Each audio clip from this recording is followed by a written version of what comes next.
صلو علی الحبیب صلی اللہ علی محمد صلی اللہ علیہ وسلم۔ پیارے اسلامی بھائیوں، جیسا کہ آپ کو معلوم ہے سفر المظفر کا مہینہ جاری و ساری ہے، تو اکثر ہمارے اسلامی بھائی اس مہینوں کو منحوس سمجھا جاتا ہے۔ بعض اوقات اس میں کوئی کام نہیں کرتے، بدشگونیاں لیتے ہیں۔ جس طرح سفر مظفر کی 13 تاریخ جب آتی ہے تو اس میں طرح طرح کی بدشگونیاں لیتے ہیں۔ تو پیارے اسلامی بھائیوں، اللہ پاک کے جتنے بھی مہینے ہیں برکتوں والے مہینے ہیں۔ سفر مظفر بھی برکتوں والا مہینہ ہے۔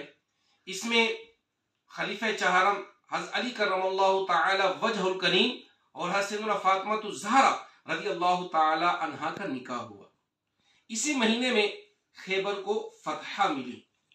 تو پیارے صاحب ہمیشہ ایک بات یاد رکھیے گا، منحوس وقت کب ہوتا ہے کہ جب ہمارا وقت گناہوں میں گزرتا ہے۔ تو پیارے صاحب اپنا وقت نیکیوں میں گزاریے، بدشگنی میں نہ پڑیے۔ بدشگنی کرنا ناجائز اور گناہ ہے۔ آئیے نیت کرتے ہیں کہ انشاءاللہ عز و جل بدشگنی کے خلاف جنگ جاری رہے گی۔ اللہ پاک کی بارگاہ میں دعا ہے کہ اللہ پاک ہم سب کو بدشگنیوں سے محفوظ فرمائے۔ اور ایک بات یاد رکھیے، سفر کا مہینہ بھی برکتوں والا مہینہ ہے۔